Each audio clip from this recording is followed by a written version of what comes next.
চায়নার ইউহান জঙ্গলের মধ্যে লুকানো আছে এমন একটি রত্ন যার মাধ্যমে মানুষের সমস্ত রোগকে সারিয়ে তোলা সম্ভব। এখন 4 বন্ধু মিলে খোঁজ করে বেড়াচ্ছে এই মুসিন অর্পের, যার অপর নাম ছিল ড্রাগনের চোখ। কেননা তারা এই রত্ন পর্যন্ত পৌঁছানোর রাস্তা খুঁজতে গিয়ে শিকার হয় 1000 বছর তৈরি রানীর এক অভিশাপের। যে অভিশাপটি কিং জিয়ানের রানী তার লাইফ স্যাক্রিফাইস করে তৈরি করেছিল এই ড্রাগনের চোখটি রক্ষা করার জন্য। এখন ড্রাগনের চোখ নামক রত্নটি তাদের অভিশাপ থেকে মুক্ত করতে পারবে। তো তারা কি শেষমেশ সেই ড্রাগনের চোখটি উদ্ধার করতে পারবে, সেটাই আমরা দেখতে চলেছি আজকের এই গল্পটিতে। গল্পের শুরু হয় অনেক অনেক হাজার বছর আগের সময় দেখিয়ে। তখনকার দিনে এক রাজকুমারী ছিল যে কিনা নিজের রাজ্য আর প্রজাদের উপর পুরো নিয়ন্ত্রণ রাখতে চাইতো। মানুষ যেন তার কাছে যেতে সাহস না পায় সেজন্য সে একটা ভয়ানক শাস্তির নিয়ম বানিয়েছিল। কেউ যদি রাজকুমারীর কাছে যাওয়ার চেষ্টা করত সঙ্গে সঙ্গে তার উপরে বিশাল এক অভিশাপ পড়তো। সেই লোকটির কাঁধে অদ্ভুত এক চিহ্ন দেখা দিত। ওই চিহ্ন থাকলে মানুষটার জীবনে 40 বছরও বাঁচতে পারতো না। এর আগেই তার খুব খারাপ ভাবে মৃত্যু হতো। শুধু এখানে শেষ না, অভিশাপ তার সন্তানদের নাতি নাতনিদের উপর প্রজন্মের পর প্রজন্ম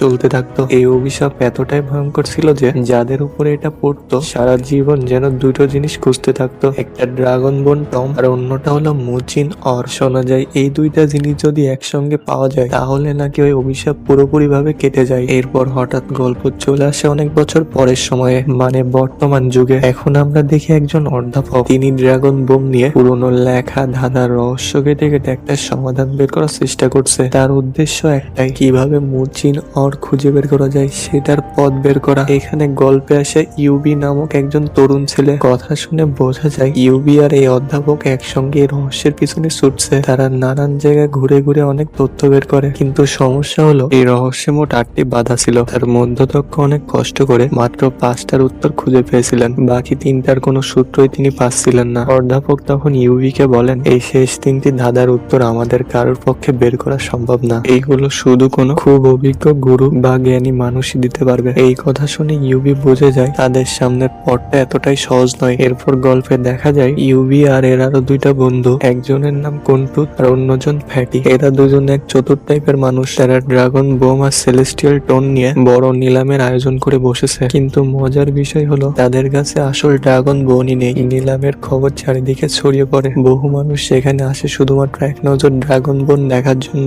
ভিড় বাড়তে থাকে, হট্টগোল শুরু হয়, সবাই জানতে চায় এত বিখ্যাত জিনিসটা দেখতে দিচ্ছে না কেন। এই অবস্থায় গোল্টু তার ফ্যাটি ভীষণ চাপের মধ্যে পড়ে যায়। ঠিক তখনই হঠাৎ করে সেখানকার মালিক মিস্টার জুয়েস এসে সেখানে হাজির হন। তিনি সবাইকে শান্ত হতে বলেন, তারপরে খুব গম্ভীর গলায় বোঝাতে শুরু করে, ড্রাগন বোন কোনো সাধারণ জিনিস নয়, এটা কেনা বেচার জিনিসও নয়। ড্রাগন বোন আসলে মানুষের জীবন বাঁচানোর জন্য ব্যবহার করা হয়। এটা ভুল হাতে গেলে বড় বিপদ হতে পারে। মিস্টার জোয়ার আরো বলেন, কয়েক বছর আগে এমন একটা সময় ছিল যখন কিছু বন্ধু একসাথে মিলে ভয়ানক ঝুঁকি নিয়েছিল। তারা নিজের জীবন নিয়ে একদম চিন্তা না করে শুধু একজন বন্ধুকে ভয়ঙ্কর অভিশাপ থেকে বাঁচানোর জন্য সেলেস্টিয়াল টম খুঁজে বের করেছিল। সেই পথে তাদের যে কত বিপদ পোহাতে হয়েছিল তা ভাবাও কঠিন। এদেরকে হিংস্র নেকড়েদের সঙ্গে লড়াই করতে হয়েছিল যাদের চোখ অন্ধকারে ভয়ানক ভাবে জ্বলজ্বল করত। অনেক কষ্ট করে শেষমেশ তারা ড্রাগন বোন জোগাড় করতে সক্ষম হয়। কিন্তু সমস্যা এখানে শেষ হয়নি। ড্রাগন বোন পাওয়ার সাথে সাথেই তাদের উপর আসা এক ভয়ানক অভিশাপ লেগে যায়। সেই অভিযানে যারা গিয়েছিল তাদের মধ্যে বেশিরভাগ আর ফিরে আসেনি, খুব অল্প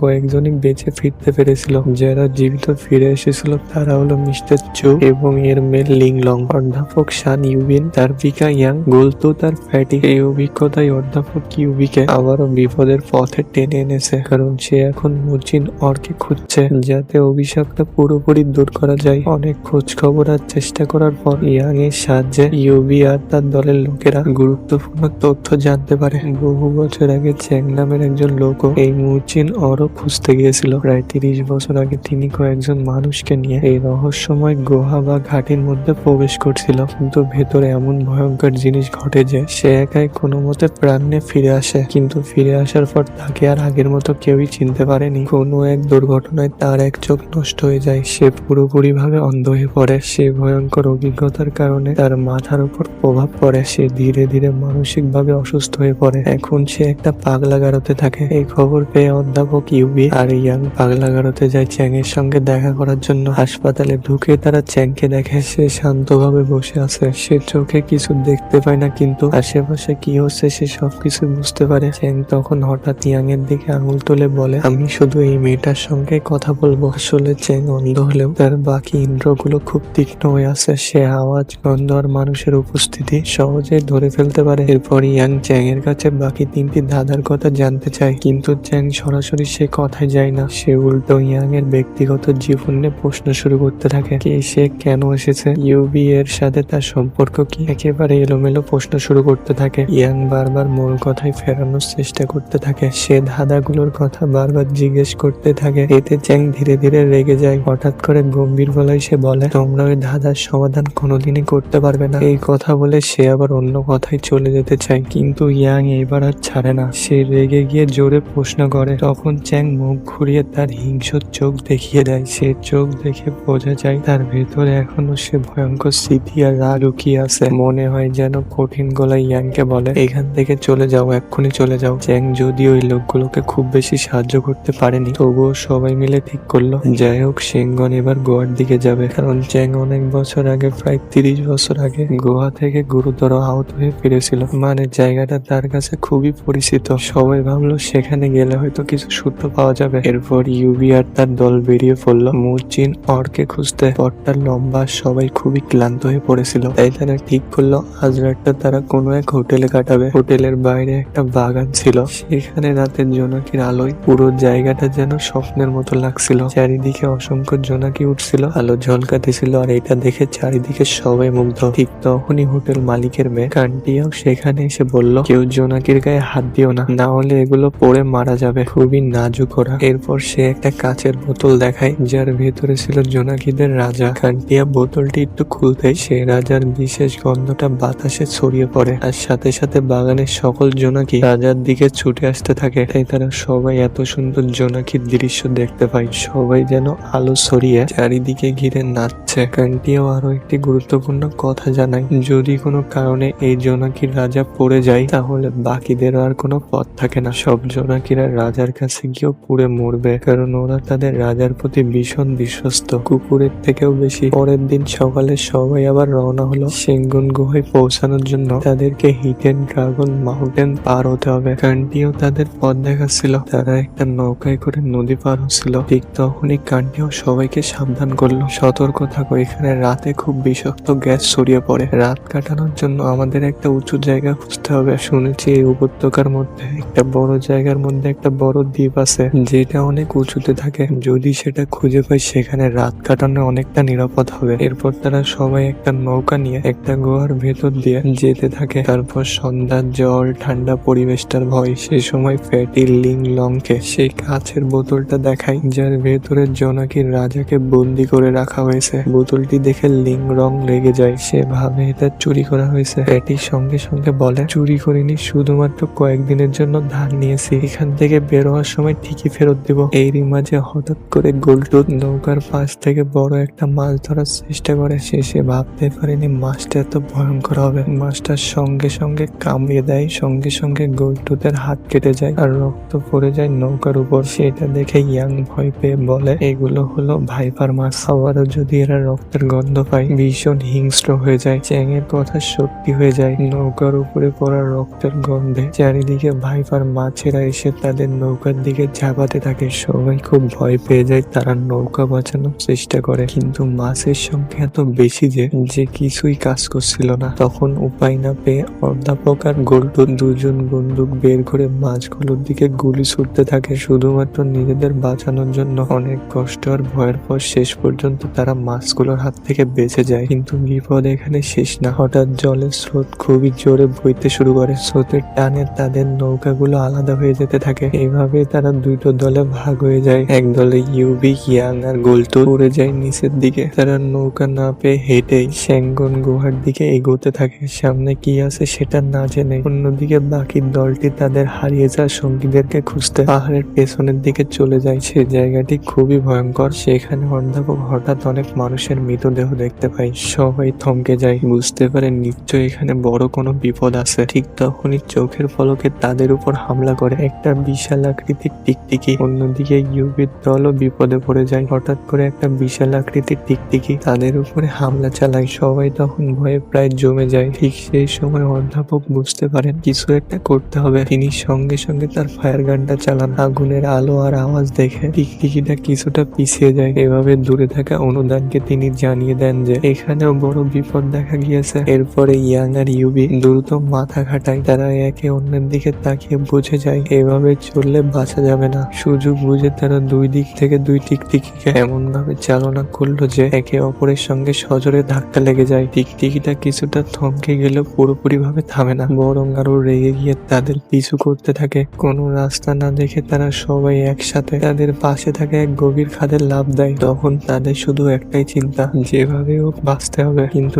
নিচে নেমে তারা বুঝতে পারে এই খাদটি আসলে অনেক ভয়ঙ্কর জায়গা, কারণ এখানে অনেক টিকটিকি থাকে। ভাগ্য জোরে তখন সব টিকটিকি ঘুমাচ্ছিল, তাই সবাই শব্দ না করে নিঃশ্বাস চেপে ধীরে ধীরে সেখান থেকে বেরিয়ে যাওয়ার চেষ্টা করছিল। এই সময় তারা গুরুত্বপূর্ণ একটা বিষয় বুঝে ফেলে। যখনই বজ্রপাত হয় তখনই ভয়ে টিকটিকি গুলো চুপ করে বসে যায়। ব্যাপারটা বুঝে তারা একটা বুদ্ধি করে, যতবার বজ্রপাত হয় ততবার তারা দৌড়ে একটু একটু করে এগিয়ে যায়। এভাবে বজ্রপাতকে সুযোগ হিসেবে ব্যবহার করে সামনে এগোচ্ছিল। কিন্তু দৌড়াতে দৌড়াতে ইউবের দল বুঝে যায় সূর্য ডুবতে খুব বেশি আর দেরি নাই। রাত নামলে এদিক থেকে বিষাক্ত গ্যাস বের হবে। যদি তখনও তারা এখানে আটকে পড়ে তাহলে কারোর আর বাঁচার সুযোগ থাকবে না। তাই এখন আর থামার সময় নেই, যে করে হোক দ্রুত বের হতে হবে। ঠিক তখনই আবার বিপদ। দৌড়ানোর সময় টিকটিকির আক্রমণে অধ্যাপক গাছের ডালপালার মধ্যে আটকে যান। সবাই তখন আতঙ্কে পড়ে যায়, কিন্তু ইউবি এক মুহূর্ত না ভেবে জোরে চিৎকার করে। সে ইচ্ছা করে টিকটিকিটার দৃষ্টি নিজের দিকে টেনে নেয় যেন বাকিরা সময় পায়। ইউবির এই সাহসিকতার সুযোগ নিয়ে বাকিরা দ্রুত অধ্যাপকের কাছে ছুটে যায় এবং তাকে সেখান থেকে উদ্ধার করে। তথাপর বেঁচে যাওয়া সবার মুখে আশার আলো ফিরে আসে। এরপর আর দেরি না করে সবাই একসাথে দৌড়তে শুরু করে, কারণ তারা জানে তারা থামলে মৃত্যু। কয়েক সেকেন্ডের মধ্যে তারা বাতাসের মধ্যে ভেসে থাকা একটা দ্বীপ দেখতে পায়, কিন্তু এখনো অনেক টিকটিকি তাদের পিছনে দাওয়া করছিল। তাই সবাই নিজেদের জীবন বাঁচাতে সেই দ্বীপের দিকে ছুটে যায় এবং রাত হওয়ার আগে সেই দ্বীপে পৌঁছায়। সেখানে পৌঁছানোর পর অধ্যাপক জানান যে এই দ্বীপের চারিপাশে চুম্বক ক্ষেত্র থাকার কারণে এই দ্বীপটা বাতাসে ভেসে আছে। ইউবি এর কথা থেকে আমরা জানতে পারি যে এই দ্বীপেও একদিনে সব রকমের জিনিস দেখতে পাওয়া যায়। রাতের বেলায় যখন সবাই জলে স্নান করছিল তখন অধ্যাপক ইউবিকে বলে আমি আর এই যাত্রা চালিয়ে যেতে পারবো না, কারণ তার ভয় ছিল যে সবাই মচিন অরকে খুঁজে পাওয়ার আগে মারা যাবে। কিন্তু ইউবি এর কথা শুনে অধ্যাপক বুঝতে পারে তার সিদ্ধান্ত পরিবর্তন করবে না। এরপর তিনি বাকিদের সঙ্গে জলে আনন্দ করতে শুরু করে। পরের দিন তারা আবারও তাদের যাত্রা শুরু করে। সেঙ্গন গুহায় পৌঁছানোর পথে তাদের সামনে বিশাল এক কাঁকড়া আসে। অধ্যাপক বলেন এটা হলো হ্যামার কাক, যাকে কখনো মারা যায় না। এর যত আঘাত লাগুক না কেন কখনো ব্যথা অনুভব করে না। এই কাঁকড়াটা আবার ওই পুকুরে গেলে নিজেকে সুস্থ করে ফেলবে। কাঁকড়াটা তাদের দিকে এগিয়ে আসলে সবাই মিলে তার উপর আক্রমণ করে, কিন্তু অনেক চেষ্টা করার পরেও তারা মিলে সেই কাঁকড়াটাকে থামাতে পারে না। এরপর অধ্যাপক আর গোল্ডুত মিলে কাঁকড়াটাকে দড়ি দিয়ে বাঁধার চেষ্টা করে, কিন্তু কাঁকড়াটা দড়ি ছিঁড়ে সঙ্গে সঙ্গে লিংলং এর দিকে এগিয়ে যায়। কাঁকড়ার হাত থেকে লিংলং যখন বাঁচার জন্য অনেক উপর থেকে পড়ে যাচ্ছিল তখনই ফ্যাটি এসে তাকে বাঁচিয়ে নেয়। ফ্যাটি যখন লিংলং এর দিকে মনোযোগ দিচ্ছিল কাঁকড়াটা হঠাৎ এসে তাদের উপর আক্রমণ করে। এরপর লিংলং ফ্যাটিকে বাঁচানোর জন্য তাদের মাঝে চলে আসে, আর কাঁকড়ার আক্রমণের কারণে তারা অনেক দূরে গিয়ে পড়ে। লিংলং বলে আমি ঠিক আছি, কিন্তু সে আসলে অনেক গভীর ভাবে আঘাত পেয়েছিল। এরপর তারা সবাই মিলে চালাকি করে কাঁকড়াটাকে রাস্তায় আটকে দেয় আর তাদের কাছে থাকা কিছু বোমা দিয়ে সেই কাঁকড়াটার উপর হামলা করে। এর ফলে কাঁকড়াটা খুব খারাপ ভাবে আহত হয়। তাই কাঁকড়াটা নিজেকে আবার সুস্থ করার জন্য সেই জলের দিকে যায়, আর তারা এটাও জানতো যে কাঁকড়াটা জলের দিকে ফিরে গেলে আগের মতো খুব শক্তিশালী হয়ে যাবে, তখন সেটাকে থামানো আরো কঠিন হয়ে যাবে। তাই ইউবি আর দেরি না করে সেই কাঁকড়াটাকে মারার জন্য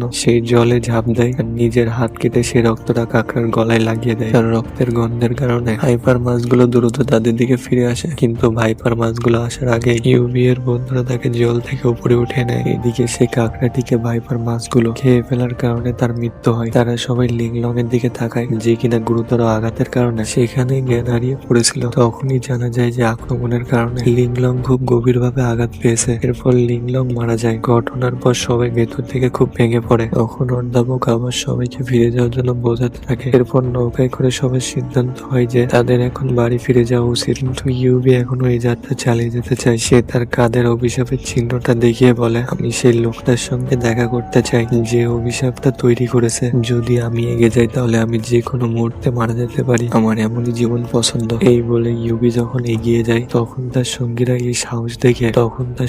তার এই সাহস দেখে তার সাথে যেতে রাজি হয়। তখন অধ্যাপক সেখান থেকে ফিরে যেতে যেতে বলে আমি তোমাদেরকে আমার চোখের সামনে মরতে দেখতে পারি না, তাই আমি বাইরে তোমাদের জন্য অপেক্ষা করব। এগিয়ে যাওয়ার পর তারা একটা পাহাড়ের উপর সেঙ্গন গুহা দেখতে পায়। ভেতরে প্রবেশ করতে তারা মচিন অর্কে দেখতে পায়। তারা সেখান থেকে অর্কে নিতে যাবে, ঠিক তখনই সেখানে কিছু কিছু অদ্ভুত কাকড়া চারপাশ থেকে ঘিরে ফেলে। কয়েক সেকেন্ডের মধ্যে এরা তাদের উপর হামলা করতে শুরু করে। তখন ইউবি অনেকগুলো কাকড়াকে মেরে সামনে এগিয়ে যায় আর সেই অরটাকে তুলে নেয়। সে অরটাকে তুলে নেওয়ার পর সেখানকার চারপাশ থেকে ঘন্টা বাজতে শুরু করে আর সে আওয়াজ শুনে সেখান থেকে কাকড়াগুলো চলে যায়। কিছুক্ষণের মধ্যে তাদের সামনে থাকা মূর্তিটা ভেঙে যেতে শুরু করে, যার ভেতর থেকে বিশাল এক সাপ বেরিয়ে আসে। এটা দেখে সবাই অবাক হয়ে যায়। এরপর গল্প ফ্ল্যাশব্যাকে দেখানো হয় সেখানে সেই রানী তার পোষা সাপটিকে অর্থাৎ দেখাশোনার দায়িত্ব দেয়। আর ওই অরের কারণে সাপটা এত বিশাল হয়ে উঠেছে। এত বছর ধরে সেই সাপ তার রানীর দেওয়া অরটা সামলে রাখছিল, কিন্তু এই অরটা চুরি করার কারণে সাপটা এখন জেগে উঠেছে। তাই ইউবি আর তার সঙ্গীরা সেখান থেকে পালানোর চেষ্টা করে, কিন্তু সেই সাপটা বারবার তাদের সামনে এসে তাদের রাস্তা আটকে দেয়। সেই সাপটা অরটাকে তার জায়গায় ফিরিয়ে দিতে বলছে, কিন্তু ইউবি আর তার সঙ্গীরা খালি হাতে সেখান থেকে ফিরতে চায়নি। এরপর সবাই মিলে সেই সাপটিকে আক্রমণ করতে শুরু করে। তাই সেই ভয়ানক সাপটি ইউবি আর তার বন্ধুদের উপর হামলা করে। তারা যখন সাপটার থেকে বাঁচার জন্য এদিক ওদিক পালাচ্ছিল, তখনই ফেটির ব্যাগ থেকে সে কাচের বোতলটা পড়ে যায়, যেটা ও সে কান্টিওয়ার কাছ থেকে চুরি করেছিল। এরপর আমরা ওই জোনাকি গুলোকে তাদের রাজার কাছে আসতে দেখি। খুব দ্রুত সেই জোনাকি গুলো উপত্যকার দ্রুত পার হয়ে তাদের রাজার কাছে আসে। তখন ইউবি এর মাথায় একটা বুদ্ধি আসে, পুড়িয়ে দেওয়া যায়, তাহলে তার সাথে তার সঙ্গীরা পুড়ে মারা যাবে। আর যদি এমনটা হয় তাহলে তারা সবাই বেঁচে যাবে। তাই ইউবি সে কাচের বোতলটা নিয়ে সাপটার দিকে দৌড়তে শুরু করে, কিন্তু সাপটার হঠাৎ করে আক্রমণের কারণে সে পড়ে যায় আর তার হাত থেকে কাচের বোতলটা পড়ে ভেঙে যায়। এর ফলে বোতলটা থেকে জোনাকির রাজা মুক্ত পেয়ে উঠতে শুরু করে। তখন একজন ব্যক্তি সে জোনাকিটাকে হাত দিয়ে ধরে ফেলে। তিনি আর কেউ নন, সে হচ্ছে অধ্যাপক। সে ভয়ানক জয়লাভ করে এখানে ফিরে এসেছেন। অধ্যাপক সেই জোনাকিটাকে ধরার সাথে সাথে তিনি পুড়ে যেতে শুরু করেন। এর সাথে সাথে জোনাকির রাজাও জ্বলতে শুরু করে। সে বলে, আমি এইসব তোমাদের জন্য করেছি। এই বলে অধ্যাপক সেই জোনাকিটাকে ধরে সাপের মুখে ঝাঁপ দেন। এরই সাথে সব জোনাকিগুলো সাপের রাজার পিছু করতে করতে সাপের মুখের মধ্যে ঢুকে যায়। আর কিছুক্ষণের মধ্যে সব জোনাকি পুড়ে মারা যাওয়ার কারণে সেই সাপটারও মৃত্যু হয়। এই বিশাল ভয়ানক সাপটা ভেঙে পড়ার কারণে পুরো কোমাটা ভাঙতে শুরু করে। এরপর ইউবি আর তার সব বন্ধু গুহাটা ভেঙে পড়ার আগে সেখান থেকে বেরিয়ে এসে রথে ঝাঁপ দেয়। এরপর দেখি তারা লিংলং এর মৃতদেহ নিয়ে বাড়ির উদ্দেশ্যে যাচ্ছিল।